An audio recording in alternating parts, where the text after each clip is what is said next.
nawe era nze mbamanyi.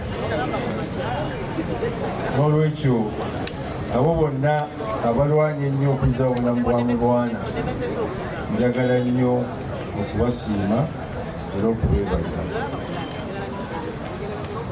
Mulwana abadde mukwano gwange era muganda wange, si nsonga abadde akkiririza mu ki, naye nze mmanyi nti Munnayuganda, omuganda wa wano aba muganda wange, ebibiina by'obufuzi bijja kujja biveewo neve tujja kusigalawo.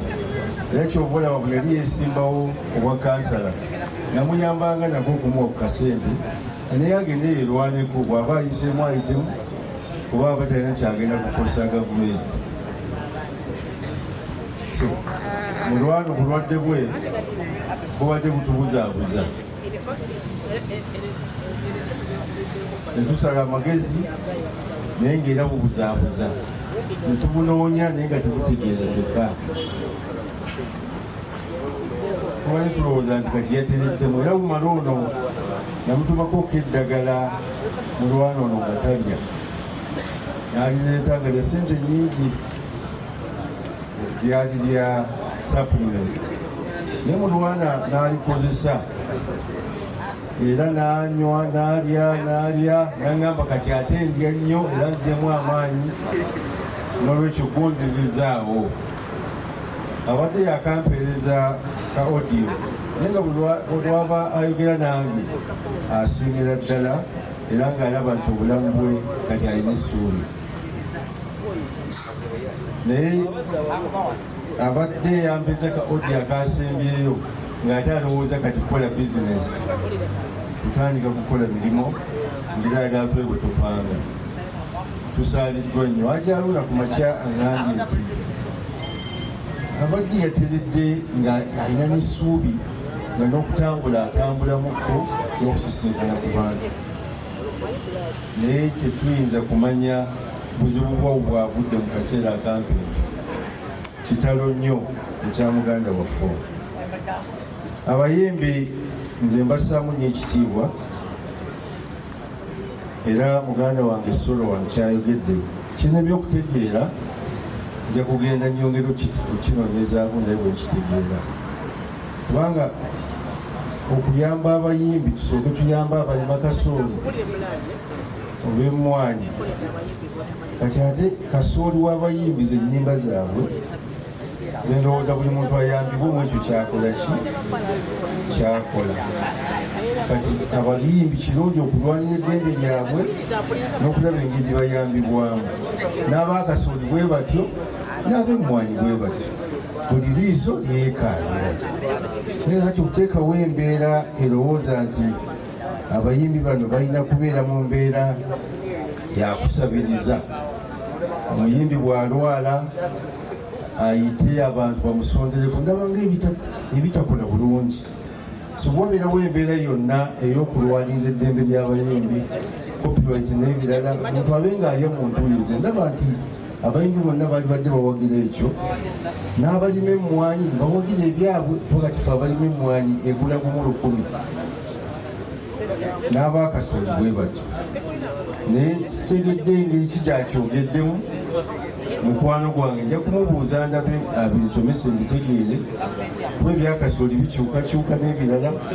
Naye abayimbi bano beetaaga nnyo okukwatirako, kubanga bantu b'amaanyi, bawa abantu emirimu, bayiiya, ate basobola okugaggawala singa baba bakoze eki nga gavumenti ebayambyeko era ebakwatiddeko. Kitalo nnyo. Tujja kusisinkanayo enkya insha Allah nga tugenza okwolekera muganda waffe, naye twebaza mwenna abakoze kyonna kyemukoze kuyambako enteekateeka eyawano ate nuza neyo omukyalo. Yakwebaza Ajja Haruna Mubiru kubanga obaddewo nnyo Mulwana, tosobola kumwawula kwa Ajja Haruna.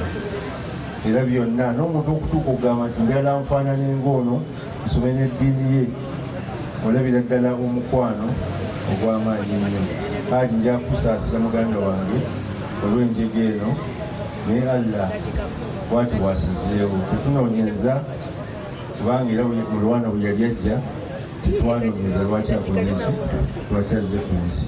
Ffenna twesabire, ffenna twagalane kubanga ffenna tuli baawano.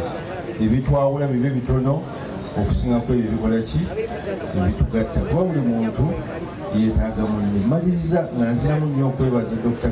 Kizza Besigye.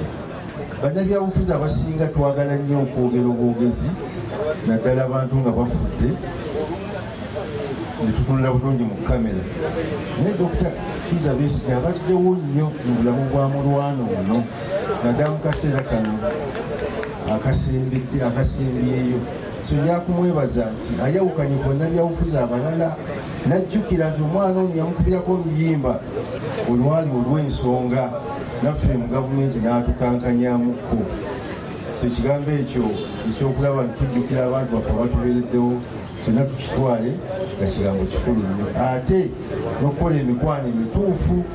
Oba olina g'oyamba olwaleero, sooka omwetegereze nnyo, omwoza ebyenda, otunule munda mu byenda by'omanye enkya y'anaakubeererawo nga ofunye obuzibu.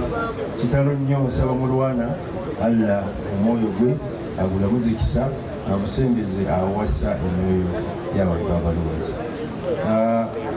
Emmeeza sitegedde Haji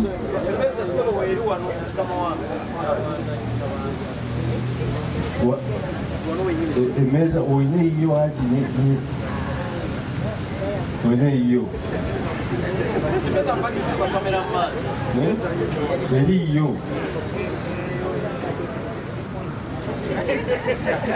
Ebyaffe tukola bya kika.